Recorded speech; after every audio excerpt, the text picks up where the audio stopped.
네, 안녕하십니까. 투자전략부 김성훈입니다.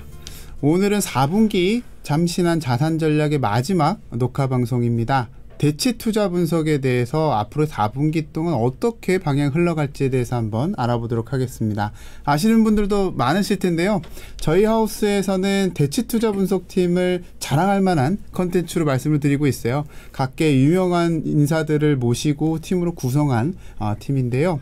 오늘 인프라 쪽의 대가라고 이야기할 수 있는데요. 자산 전략 파트장님이신 한세현 파트장님과 김선미 팀장님, 부동산 담당하시는 김선미 팀장님을 모시고 이야기 나눠보도록 하겠습니다. 네, 나오셔서 감사합니다. 네. 오늘 컨텐츠가 좀 많긴 많는데요. 아마 오늘 말씀드릴 단어들 좀 익숙하지는 않으실 수도 있을 것 같아요. 중간중간 설명을 좀 드리겠습니다만 필요하시면 저희 자료를 또 참고해 주시면 자세한 설명 들어가 있으니까 이해하시는 데 훨씬 더 좋은 도움이 될 것으로 보입니다. 그럼 먼저 한세현 파트장님 이야기를 한번 들어볼까 합니다. 최근에 뭐 인프라, PD 변화들이 좀 코로나19 이후에 많았었던 것 같은데 앞으로 4분기는 어떨지에 대해서 한번 이야기 부탁드리겠습니다. 네. 이제 대체 투자를 이제 보는 그 앵글은 여러 가지 관점이 있고 또 굉장히 다양한 자산들, 다양한 지역들을 이제 포괄을 하고 있습니다. 근데 이제 흔히 한국의 대체 투자자들이 많이 투자를 하고 참여를 하는 그런 자산군들 4개를 저희가 주로 이제 다루고 있는데요. 그 4개가 바로 이제 프라이빗 에쿼티, 프라이빗 뎃, 인프라 부동산 이렇게 4개라고 이제 말씀드릴 수 있습니다. 프라이빗 에쿼티는 뭐 흔히 이제 PEF라고 얘기를 하기도 하지만은 사모 주식 펀드를 이제 일컫고 있고요. 그다음 프라이빗 뎃은 아마 이제 개인 투자자분들은 이제 들어본 이제 이 일이 많이 없으실 것 같은데 프라이빗 뎃은 이제 사모 대출 펀드라고 과거에 이제 유럽에 주로 이제 상업은행들이 해오던 대출을 펀드가 그 이제 업을 받아서 펀드가 대출을 하는 그런 형태의 비즈니스라고 보시면 되겠죠. 그다음에 인프라 부동산은 아마 많이 이제 익숙하실 텐데 흔히 이제 대체 투자에서는 인프라 부동산을 묶어서 리얼 에셋 그러니까 실물 자산 분야 이렇게 이제 통칭하고 있습니다. 예. 그럼 오늘은 PE부터 간단하게 말씀을 드리도록 하겠습니다. 일단 이제 PE 시장을 보게 되면은 우선 이제 이 대부분의 투자가 이제 펀드를 경유해서 펀드 비클을 통해서 이루어지기 때문에 펀드가 얼마나 많이 모집이 됐냐. 최근의 흐름이 뭐 모집이 뭐 정량 성장하냐 그리고 운용 규모가 크냐 작냐 뭐 이런 걸 가지고 흔히들 이 얘기를 하고 있습니다. 일단 첫 번째로 보시는 것처럼 펀드 모집에 대해서 여러 가지 이제 데이터들을 보여드리고 있는데요. 일단 올해 추이를 본다면은 이 PE 시장에서의 작년에 겪었던 그 모집에서의 어려움, 즉 팬데믹의 불확실성은 많이 해소되고 최근 들어서 모집 규모가 많이 올라오는 모습들을 보여주고 있고요. 다만 이제 앞으로 좀 어려운 부분, 주의해야 될 부분이 있다면은 물가가 주의해야 될 부분으로 변수로 떠오르고 있다고 말씀드릴 수가 있습니다. 그 이유인즉은 PE 펀드 자체가 펀드 내에서 이제 레버리지를 통해서 뭐 인수금융이나 이런 레버리지를 통해서 수익률을 고양하는 그런 전략들을 많이 취하고 있기 때문에 물가나 금리가 상승하는 부분이 바로 조달 부분의 코스트에 이제 상승하고 연결되는 그런 부분들이 있습니다. 따라서 그런 부분들이 앞으로의 퍼포먼스에 좀 영향을 미칠 수 있는 부분이 된다. 뭐 이런 식으로 해석을 할 수가 있겠죠. AUM 부분입니다. 이제 운용자산 규모가 되겠는데요. 보시는 것처럼 AUM은 꾸준하게 증가하는 모습들을 보여주고 있습니다. 이 중에서 이제 이 미지폐 약정 잔액이라고 그림에서 노란색으로 표시된 부분이 있는데 흔히 이제 PE 얘기가 나오면 많이 나오는 단어인 드라이 파우더를 이제 이렇게 미직팽 약정 잔액이라고 우리말로는 이제 풀어 쓸 수가 있습니다. 이 부분은 PE 펀드의 이 모집액 자체가 약정 기준으로 이루어지기 때문에 약정을 본인이 출자하려고 하는 그런 금액만큼 약정을 한 이후에 실제 투자 이 자산들이 펀드로 편입이 되면은 그때 이제 약정 금액 중에 필요한 금액을 이제 인출하는 방식으로 진행이 됩니다. 따라서 인출되지 않고 약정만 돼 있는 상태의 금액을 이제 미직팩 약정 잔액, 드라이 파우더라고 부르고 있고요. 이 드라이 파우더가 전체 AUM에서 대략 한 30에서 40% 정도를 차지하는 거를 보편적인 수준이다라고 얘기를 하고 있고 그보다 많으면은 드라이 파우더가 좀 많아서 결국 소진이 좀 늦어지고 있다. 뭐 이렇게 보는 시각으로 이제 판단하실 수 있겠습니다. 최근에 이 드라이 파우더나 AUM에서의 특징이라고 한다면 이제 벤처 캐피탈 분야의 투자가 좀 비중이 늘어나고 있다는 게 요즘 특징이라고 보실 수가 있겠는데요. 이 벤처 캐피탈이 관련돼서 이제 전략별로 이제 투자자들의 선호를 한번 보신다면은 크게 전략 선호는 바이아웃, 그다음에 벤처 캐피탈, 그로스 이렇게 세 가지로 크게 분류를 해볼 수가 있습니다. 이 세 가지의 전략들은 기업의 라이프 사이클에 관련을 해서 이제 구분된 그런 전략이라고 보실 수가 있겠는데요.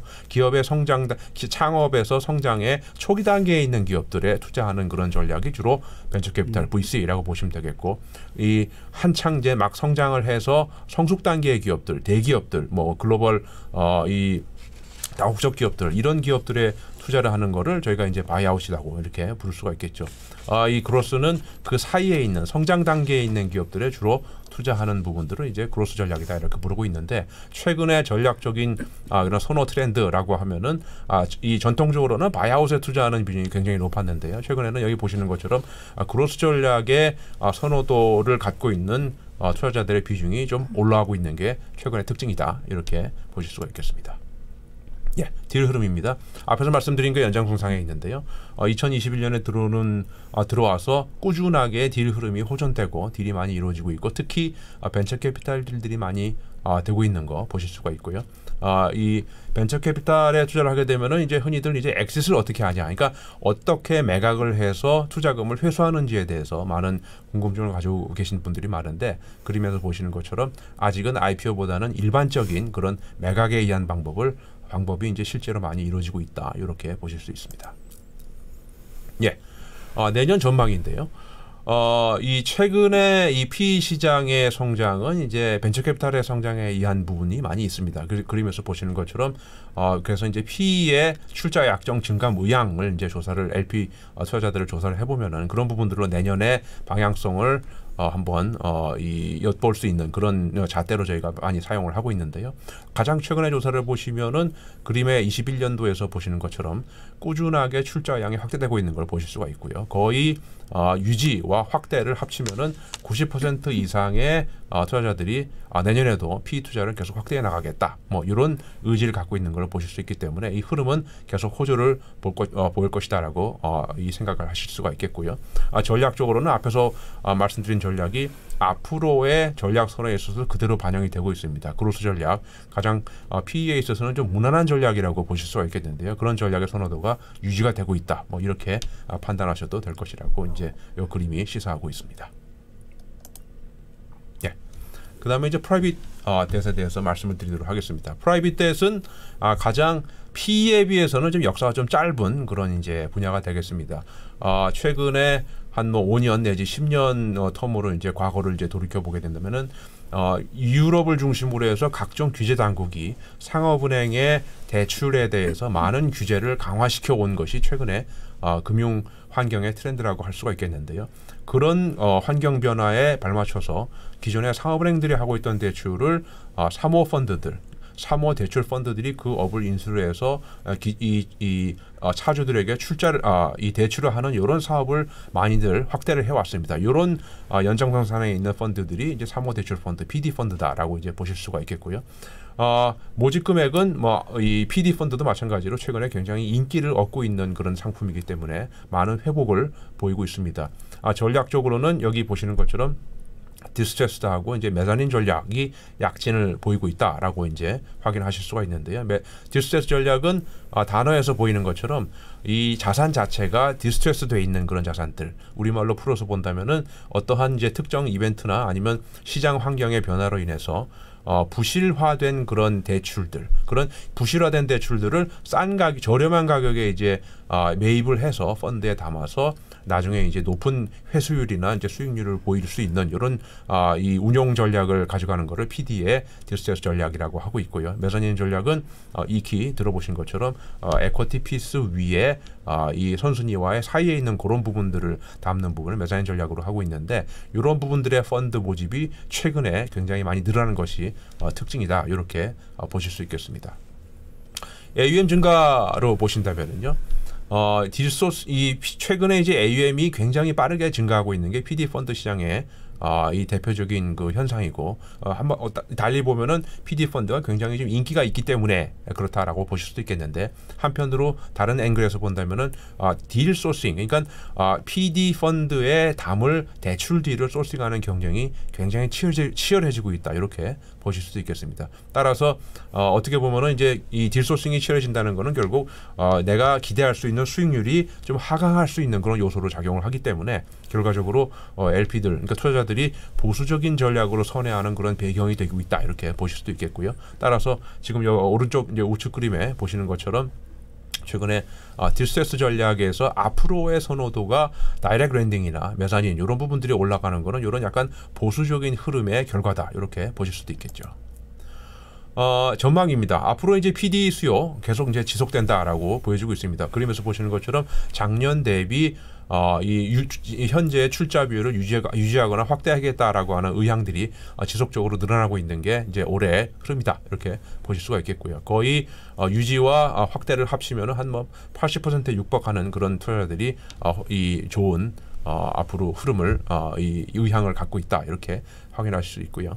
전략적으로 보더라도 최근에 이제 유지되고 있는 보수적인 흐름 유지가 돼서 다이렉트 랜딩에 대한 전략 선호가 꾸준하게 증가해서 3개년도를 거쳐서 계속 증가하고 있는 부분들 이런 보편적인 흐름 전략 선호로 보여주고 있는 부분 확인하실 수가 있겠습니다. 예, 인프라입니다.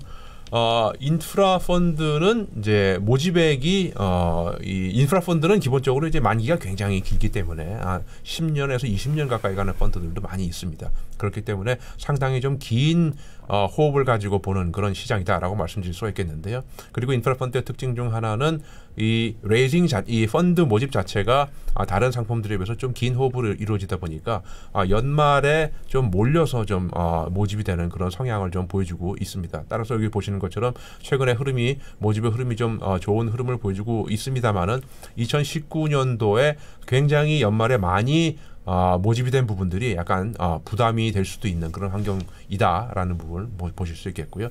다만 최근에 모집이 많이 좀 회복이 되고 있습니다만 팬데믹 영향이 좀 아직 좀 남아있다라고 볼 수 있는 부분은 오른쪽의 그림에서 보시는 것처럼 최근에 클로징 펀드 모집을 클로징하는 데까지 소요되는 기간이 소폭 좀 길어진 부분이 있어서 그런 해석들이 나오고 있는 부분은 참고하실 수가 있겠고요. 포트폴리오적으로 봤을 때 이 지역별로 이 전통적으로 이제 이 인프라 투자라는 거는 아까 말씀드린 것처럼 만기가 굉장히 길다 보니까 신용 등급 관련된 그런 투자 환경이 굉장히 안정된 곳을 선호하는 경향이 강합니다. 따라서 선진국, 뭐 서구나 뭐 호주 뭐 이런 부분들을 선호하는 흐름들이 이제 계속 이제 이어져 왔는데 최근에 이 지역별 포트폴리오의 흐름을 보면은 팬데믹의 불확실성이 이제 뭐 증가하다 보니까 아무래도 과거에 선진국을 선호하는 흐름이 더 좀 많이 좀 강화된 흐름들을 보여주고 있는 게 최근에 이 흐름이다 이렇게 보실 수 있겠고요.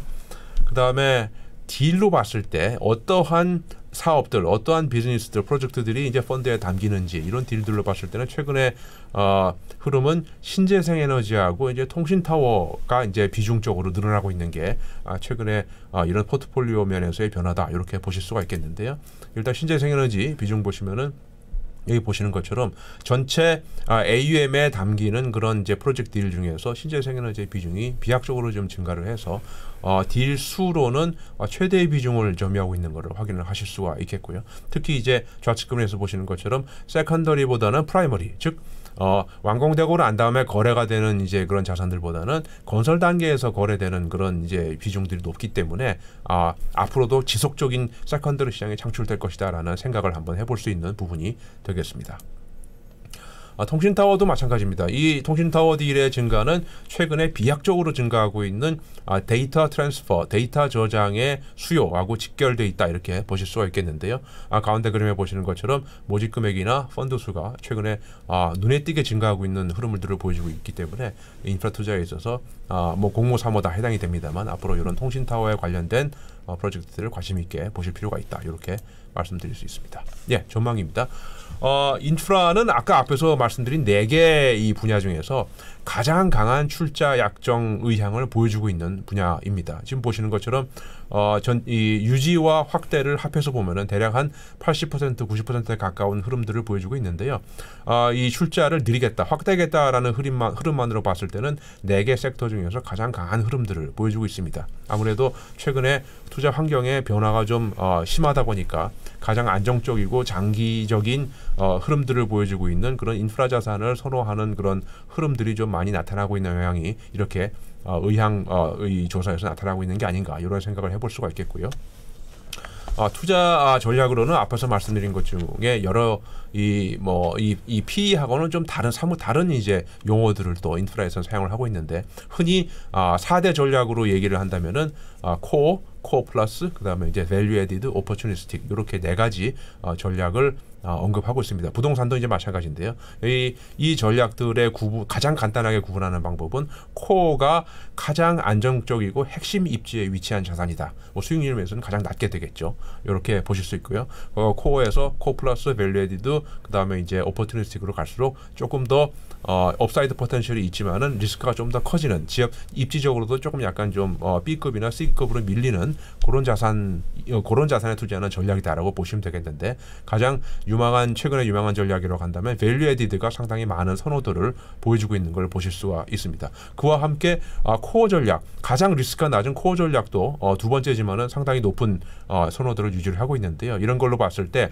투자자들이 시장에서 안정적인 자산에 대한 비중을 깔고 가면서 선별적으로 포텐셜이 있는 업사이드가 날 수 있는 그런 자산들을 선별적으로 이제 포트폴리오에 담고자 하는 이제 그런 의향들이 이런 조사에서 나타난 것이다라고 보실 수가 있겠습니다. 네, 여기까지 인프라까지 말씀드렸고요. 네, 뭐 예상대로 상당히 어려운 이야기들을 좀 한 것 같고요. 간단히 정리해 보면 PD 결국 액거리랑 뎁을 프라이빗하게 투자하는 방식들의 그렇죠. 어떤 흐름들을 이야기를 해주셨고 최근에는 이제 크로스 전략에 대한 고민들 VC가 굉장히 좋았지만 크로스 전략을 여전히 선호한다라는 말씀 주셨고 PD들에 대한 고민까지도 말씀 주셨는데 디스트레스 에셋에 대해서 점점 좀 늘어나지 않을까라는 말씀까지 이어나갔고요. 마지막에 인프라에서 조금 고민이 있는 게 물론 이제 좀 범용으로 이야기를 좀 주셨습니다만 사실 글로벌리 고민을 하고 있는 건 신재생 에너지잖아요. 근데 우리가 그냥 매크로하게 생각했을 때 신재생 에너지에 대한 관심이 늘어나고 그러면 이쪽에 대한 인프라 투자가 급증할 것 같은데 뉴스 플로우나 이런 거 보면 사실 이쪽에 어떤 투자라든가 이런 거 좀 저조했던 것 같아요. 혹시 왜 그런가요? 그 이유가 있을까요? 이 신재생 에너지 자산 투자는 아까 이제 앞에서 보셨지만 요즘 최근에 인프라 투자에서 신재생 에너지 자산 투자가 차지하는 딜 카운트로의 비중은 상당히 높습니다. 절반 이상을 차지하고 있는데요. 근데 이제 다른 한 면에서 보게 되면은 이제 딜 수가 아니라 금액 단위로 보게 되면은 보통 일반 이 기존에 해오던 인프라 투자, 그러니까 뭐 도로라든지 항만이라든지 아니면은 뭐 이 가스 파이프라인이라든지 이런 딜들에 비해서 신재생에너지 인프라 딜은 딜 사이즈가 상당히 좀 작습니다. 태양광이나 풍력 같은 경우. 그렇기 때문에 이 딜 수는 많지만은 딜 금액으로 보게 되면은 사실 딜수만큼은 비중을 차지하지 않는 그런 현상들을 좀 보여주고 있고요. 그렇기 때문에 아마 이 여러 가지 이제 뭐 뉴스 매체나 아니면은 정책이나 이런 거에서 들리는 것만큼 자산에 들어가는 금액이 그 정도는 아닌 거는 아마 그런 차이에서 좀 나타날 수가 있다. 이렇게 말씀드릴 수가 있죠. 그렇군요. 결국은 사실 규모나 뭐 그 관심이나 이런 것 중에 많이 올라가고 있지만 이게 실제 딜이라든가 투자로 이어지기에는 아직 그 규모상은 좀 미미하다. 규모는 계속 늘고 있습니다만은 아마 들으시는 것만큼 금액이 많이 쏠리지는 않는 거는 아마 그런 이유에서일 거라고 생각이 됩니다. 그리고 또 하나 궁금한 게요. 우리가 보통 에쿼티, 주식과 뎁 두 개로 나눴을 때 P랑 PD에 대한 어떤 수익률 차이가 좀 궁금해서 그러는데요. 주식은 약간 위험 자산이니까 수익률이 좀 더 높을 거고 그리고 PD, 그러니까 뎁 같은 경우에 수익률이 좀 낮을 텐데 그 수준이 어느 정도인가요? 굉장히 낮을 것 같은데. 사실 이제 그런 질문을 하시는 분들이 이제 왕왕 있습니다. 이제 PD 펀드는 말 그대로 이제 뎃 펀드니까 선순위나 뭐 후순위도 있습니다만 주로 이제 선순위 투자하는 펀드니까 수익률이 뭐 높아봐야 뭐 5, 6% 정도 나오지 않겠냐. 그리고 5, 6%면 사실 정크에 해당되는데 근데 왜 이렇게 시장에서 인기가 있냐 이런 질문을 하시는 분들이 이제 왕왕 있는데요.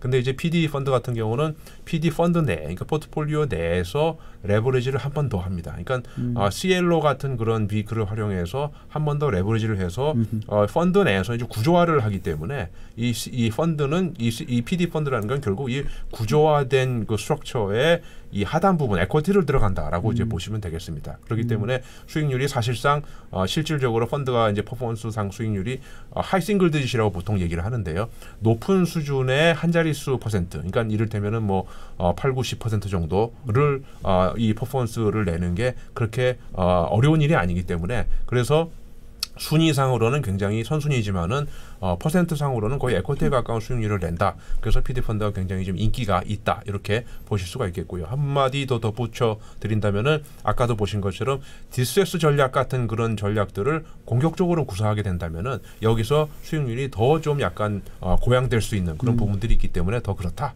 이렇게 보실 수 있겠죠. 네. 굉장히 어렵지만 사실 조금 알아보고 하면 여러분들도 약간 투자 수익률을 업시키는데 상당히 좋은 자산이 되지 않을까. 그리고 자신의 어떤 포트폴리오상 빼놓고는 갈 수 없는 대상 자산들이니까 이 부분들을 조금 더 계속해서 팔로우해서 말씀드리도록 하겠습니다. 그러면 이제는 조금 익숙한 자산으로 한번 넘어가 보도록 하겠습니다. 아까 대표적으로 그 파트장님께서 말씀하셨던 4개의 자산들 중에 마지막 자산이 될 텐데요. 부동산이죠. 리츠나 이런 것들 굉장히 관심에 집중돼서 있었던 자산 중에 하나인데요. 최근 부동산 시장이나 이거 관련된 앞으로에 대한 전망 한번 김선미 팀장님 이야기 한번 들어볼까요? 네, 부동산 부분은 아직 투자자들의 우려가 잔존하고 있는 모습입니다. 글로벌 사모부동산 펀드의 자금 모집 금액은 2분기 누적으로 전년도의 낮은 기조에도 불구하고 65%가 축소되는 모습을 보였는데요. 전략별로 봤을 때는 밸류 에디드가 가장 많지만 뎁 전략의 그 모집 금액이 증가를 하고 또 디스트레스드가 내려가는 것처럼 좀 위험 회피 성향이 확인되는 것이 보였습니다. 당분간 이런 펀드 모집 금액을 좀 더디게 흘러갈 가능성이 높다고 보고 있는데요. 펀드 매니저나 투자자들이 선호하는 전략에 대해서 좀 차이가 있기 때문입니다. 현재 투자자들이 선호하는 향후 12개월 내에 투자 유명한 전략을 한번 서베이를 해보면 보시는 것처럼 뚜렷한 컨센서스가 없는 상황입니다.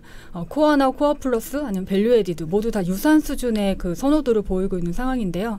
이건 이제 부동산 업황별 그 섹터별 업황에 대한 전망이나 아니면 자산 가격에 대한 판단이 투자자들 사이에서 좀 분산이 되어 있기 때문입니다. 하지만 앞서 보신 것처럼 이제 펀드 모집이 되는 부분은 밸류에이드나 뎁 쪽으로 많이 중심이 되어 있기 때문에 사실 그 외의 전략을 선호하는 투자자들 같은 경우에는 투자를 결정하는 데 좀 이전 대비 시간이 걸릴 것으로 예상을 하고 있습니다. 하지만 이제 이 부동산 시장에서도 좀 긍정적인 부분이 있는데요. 바로 거래가 증가하고 있다라는 겁니다. 2분기 그 부동산 사모부동산 딜을 보면 전년 대비해서는 60%, 전분기 대비해서는 10% 정도 증가하는 모습을 보였는데요. 좀 주목할 만한 부분은 이 섹터별의 변화입니다. 이전까지 투자를 이끌었었던 오피스나 아니면 물류센터 같은 쪽에서의 딜이 늘어났다기보다는 리테일과 호텔에서의 거래가 증가했던 것이 2분기에 좀 두드러지게 나타났습니다. 이 이후에는 크게 두 가지를 볼 수가 있는데요. 우선 첫 번째로는 임차 수요가 좀 회복하는 모습들이 보였고 두 번째로는 자산 가격이 워낙에 많이 빠졌기 때문입니다. 임차 수요가 회복한 부분 같은 경우에는 오프라인의 이제 보복 소비나 아니면 백신이 보급되면서 오프라인의 그 방문객 수가 늘어나고 있는 상황이고요. 두 번째로는 옴니 채널로 인해서 오프라인의 활용도가 좀 올라가고 있습니다. 마지막으로 이제 낮아진 임대료나 아니면 공실 증가 현상을 위로하기 위해서 우량 자산을 좀 싸게 임차하려는 수요들이 늘어나면서 임차 수요가 회복했었던 부분들이 가장 기본적인 거고요. 이를 반영했을 때 지금 자산 가격은 캡레이트가 4에서 6% 정도로 굉장히 좀 높아져 있는 상황이기 때문에 상대적으로 좀 선호도가 올라갔다라고 보실 수 있을 것 같습니다. 지금 앞으로 이제 금리가 인상이 될 걸로 모두가 예상을 하고 있는 상황이고요. 워낙에 투자자들이 기존에 선호했었던 물류센터나 데이터 센터 같은 경우에는 워낙에 캡레이트가 많이 낮아져 있는 상황이기 때문에 앞으로는 리테일 쪽의 거래가 좀 개선될 수 있을 가능성이 높아 보입니다. 이렇게 호텔이나 리테일 쪽의 부동산 거래가 증가하면서 이 부동산에 대해서 출자를 확대하려는 투자자들의 의향도 좀 개선이 됐습니다. 하지만 이 팬데믹 이후에도 그 부동산 시장 내에서는 계속될 이 변화가 있는데요. 아시는 것처럼 재택근무가 계속 진행이 될 거고 또 이커머스에 대한 트렌드는 계속해서 갈 거기 때문에 이런 부분들을 좀 감안을 하면 부동산 투자는 향후에는 이게 핵심적인 입지에 있는 그 전통 핵심 입지의 그 코어 자산과 선별적으로 추가 개발을 병행하는 전략으로 진행이 될 가능성이 높아 보입니다. 네. 사실 부동산 하면은 우리 금리랑의 연관관계 아까 잠깐 언급 주시긴 했는데 그게 제일 높은 자산이라고들 생각합니다. 근데 저희 하우스뷰도 그렇고 시장의 어떤 전망들도 대부분 종합해 보면 앞으로 금리는 좀 올라갈 거다. 내년 내내 올라가지 않을까에 대한 고민들을 굉장히 심각하게 하고 있거든요. 부동산 시장 금리에 대한 영향을 어떻게 소화할까요? 한번 궁금하게 되는. 네, 실제로 이제 금리가 올라가게 되면 이 부동산 자산 가격에 대한 부담이 좀 가중이 될 수밖에 없는데요. 그래서 앞서 말씀드린 것처럼 오피스나 아니면 물류센터처럼 기존의 그 투자자들의 선호도가 높아서 자산 가격이 많이 올라간 자산들은 일부 가격이 조정이 될 가능성이 있습니다. 따라서 이를 반영하듯이 이제 투자자들이 선호하는 전략도 코어나 아니면 뎁 쪽으로 좀 약간 위험 회피도가 좀 강한 쪽으로 전략의 선호도가 높아지는 모습을 보여왔는데요. 그럼에도 불구하고 이제 이 부동산 펀드에 대한 출자 약정의 의향이 개선된 거는 기본적으로 이 부동산의 임대료는 물가 인상 부분을 전가하긴 부분으로 좀 되어 있기 때문에 상대적으로 인플레이션 해지 상품으로서는 좀 유효한 전략이라고 볼 수 있습니다. 이에 따라서 이제 부동산에 대해서는 그 금리의 변화에도 불구하고 좀 안정적인 수익률을 보였었던 대체 자산이기 때문에 선호도는 올라갈 수는 있습니다. 하지만 이제 금리 인상을 반영하기 위해서 좀 섹터별의 조정은 있을 가능성이 있고요. 그 안에서는 계약 구조상 뭐 임대료의 물가 인상을 조금 더 용이하게 전가를 시킬 수 있게 하거나 아니면 그런 위험의 좀 노출도가 적게끔 구조적으로 막혀 있는 그런 자산에 대한 선호도가 높아질 수는 있어 보입니다. 그럼 그런 우리가 이제 팀장님께서 이제 여기는 좀 괜찮을 것 같다. 아까 오피스에 대한 이야기도 좀 하셨는데 여기는 진짜 핵심으로 우리가 투자해도 될 것 같다라는 포인트들이 있을까요? 사이트들이. 그 예를 들면 뭐 오피스 중에 뭐가 좋을 것 같다. 아니면 뭐 물류 창고 중에는 요게 좋을 것 같다. 뭐 이런. 아니면 리테일이 좋다. 호텔이 좋다. 사실 가장 좋은 거는 앞으로 이렇게 구조적으로 진행되고 있는 변화에 맞춰져 있는 자산을 선택하는 게 가장 중요한데요. 제가 이제 이 부동산 투자는 앞으로 방향성이 전통적인 핵심 입지에 선별적인 추가 개발을 병행하는 방향으로 갈 거다라고 말씀을 드렸는데 이 부분이 가장 잘 나타나는 섹터가 좀 쉽게 이해를 하시기엔 오피스가 있습니다. 오피스 같은 경우는 이제 재택근무의 영향을 가장 많이 받기 때문에 기본적으로 오피스 임차 수요는 중장기적으로 좀 감소할 걸로 많이 예상을 하고 있으신데요. 하지만 이제 그 무조건 본사에서 근무해야 되는 사람들이 있기 때문에 이제 핵심 입지에 대해서는 선호도가 있을 수밖에 없습니다. 그래서 기존의 그 같은 CBD 지역이라고 하더라도 좀 위치가 조금 덜 매력적이거나 아니면 자산의 연령이 좀 오래됐다거나 이런 자산가들 같은 경우에는 새로 이제 핵심 입지에 뭐 신축 건물로서 이동을 하려는 수요들이 있기 때문에 그런 A급의 핵심 우량 자산에 대해서는 선호가 높을 거고요. 그 외에 좀 업사이드를 본다고 하면 이 선별적인 추가 개발 쪽에서 찾아야 될 것 같은데 재택근무에서 이제 빠져나가는 수요들이 이제 들어가는 곳이 있을 수밖에 없잖아요. 그런 부분들은 재택근무나 아니면 원격 근무를 할 때 활용할 수 있는 거점 도시 내에 있는 중소 빌딩 같은 경우에는 앞으로 추가 개발에 대한 수요가 늘어날 수 있기 때문에 이 부분을 좀 잘 보시면 기회를 찾을 수 있을 거로 생각을 하고 있습니다. 네. 뭐 리츠나 이런 쪽에서도 약간 그렇게 카테고리화해서 투자할 수 있겠죠? 그렇죠. 그래서 이런 부분을 좀 판단할 수 있는 지표가 이제 그 리츠 내에서도 자산 매입을 어떤 업체들이 잘 하고 있는가를 좀 체크를 하면 잘 찾아보실 수 있을 것 같습니다. 네. 아마 그런 것들은 나중에 또 팀장님이 자료나 이런 걸로 네네. 꼭 소개해 주셨으면 좋겠습니다. 이야기를 좀 나누다 보니까 뭐 워낙 이렇게 그 주식, 채권, 그러니까 금융시장 전체적으로 고민하는 것들이 하나도 사실 파트너님께 좀 생각나는 게 있는데 최근에 가장 매크로하게 고민스러운 게 공급난, 공급 교란이라고 이야기하는데요. 그 부분들이 결국 에너지단에서 어떤 불협화음들을 만들었어요. 네, 최근에 그런 현상들이 많이 보이고 있죠. 네, 예. 네. 그래서 그거에 대해서 우리가 글자로만 보고 네. 숫자로만 보는 사람들이 사실은 좀 이해도가 떨어질 수가 있거든요. 예, 근데 예. 파장님께서는 약간 예. 그런 딜도 옛날에 진행도 해보시고 예, 예. 최근에 미팅도 많이 해보신 걸로 알고 있는데 그 본질적인 원인이 뭘까요? 네. 본질적인 원인은 이제 최근에 뭐 이 에너지 가격, 특히 이제 천연가 이제 겨울철이 다가오니까요. 천연가스 가격을 비롯해서 전기 가격 이런 것들이 시장화가 많이 이루어진, 그러니까 이 시장 경쟁 시장으로 많이 조성이 된 지역들을 중심으로 해서 많이 좀 뛰어오르는 그런 현상들이 많이 나타나고 있는데요.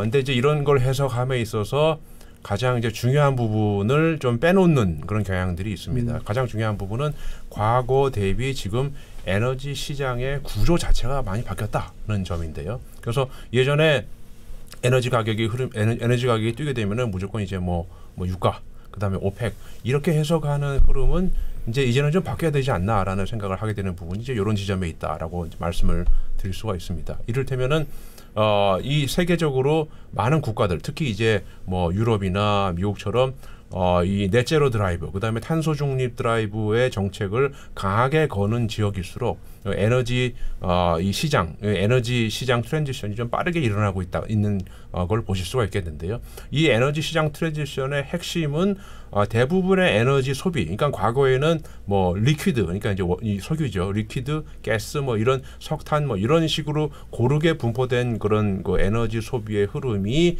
모두 다 전력 소비로 이제 옮겨가는 흐름이다는 것이 가장 핵심적인 흐름이라고 말씀드릴 수가 있겠고요. 그렇게 되면은 두 번째로는 그 전력을 어떻게 생산할 것인가, 이 두 가지 이슈에 이 에너지 시장의 초점이 지금 모아지고 있는 사정이다, 이렇게 상황이라고 보실 수가 있겠는데, 결국 전력으로 이제 소비가 다 이제 이동돼 간다고 보실 수 있고, 이 전력을 생산하는 시스템이 과거의 화석연료나 원자력 기준의 그런 이제 시장 환경에서 앞으로는 이제 신재생 에너지 중심으로 간다, 뭐 가고 있다, 이렇게 이 두 가지가 가장 큰 변화의 흐름이다라고 보실 수가 있겠죠. 근데 이 변화의 흐름이 파생하는 시장의 어떤 그런 구조적인 변화에 저희는 좀 더 주목을 할 필요가 있습니다. 어떤 이제 변화냐 하면은, 과거에는 대부분의 이제 뭐 이 OECD 국가, 선진국이라고 할 수 있는 이런 국가들의 전력 생산 시스템이 원자력, 석탄, 가스, 그다음에 뭐 수력이 있는 국가들도 있는데요. 그 기타 뭐 이렇게 이제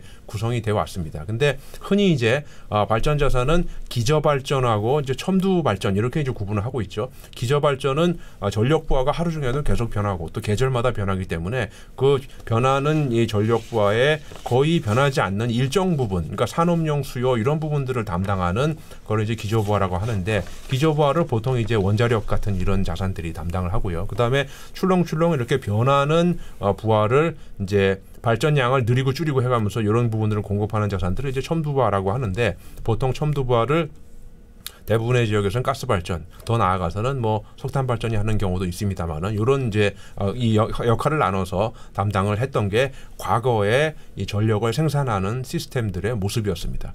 그리고 이제 흔히 최근 들어서 많이 이제 이런 용어가 나오고 있는데요. 아마도 이제 이 부하 추종성, 뭐 로드 팔로잉 이런 용어를 아마 들어보셨으리라고 생각이 되는데, 이 전력 부하 수요에 따라서 공급량을 조절할 수 있는, 그러니까 발전량을 조절할 수 있는 그런 능력이 있는 이 부분을, 이 자산이 부하 추종성이 있다 없다 이렇게 얘기를 하고 있습니다. 근데 과거의 전력 생산 시스템은 다 부하 추종성이 있는 그런 자산들이었기 때문에 부하의 높낮이 여부에 따라서 스스로 이제 운전 여부를 결정할 수 있는 이런 자산들이었다는 게 과거의 모습이었다면은, 지금 현재 늘어나고 있는 신재생 에너지 자산들, 그러니까 태양광 PV나 풍력 같은 경우는 부하 추종성이 거의 없는 자산이라고 보실 수가 있습니다. 이거는 뭐 자연 현상에 전적으로 의존해야 되는 생산량을 그런 자산들이죠. 그러다 보니까 시장의 전력 수요가 증감하게 되면은 이 전력 수요 증감에 따라서 이 신재생 자산들의 생산량, 출력을 인위적으로 조절할 수 없다는 게 지금 가장 큰 문제가 되고 있다, 이렇게 보실 수가 있겠고요. 결국 이 시장의 수요가 증가하는 국면에서 혹은 낮아지더라도 이 신재생 에너지 태양광 풍력에서 생산되는 양이 자연 현상 때문에 줄어들게 되면은, 이 줄어든 폭과 이 시장 부하와의 사이를 전부 다 부하 추종성이 있는 자산으로 메꿔야 되는 현상이 점점 더 심화되는 겁니다. 결국 이 심화되는 현상은 결국 어디로 모아지냐? 결국 가스 발전으로 모아질 수밖에 없는데요. 그 이유는 이미 뭐 익히 많이 들어보셨겠지만 주요 지역들에서 이미 석탄 발전을 다 지금 빠른 속도로 퇴출시키고 있기 때문이다. 이렇게 보실 수가 있겠죠.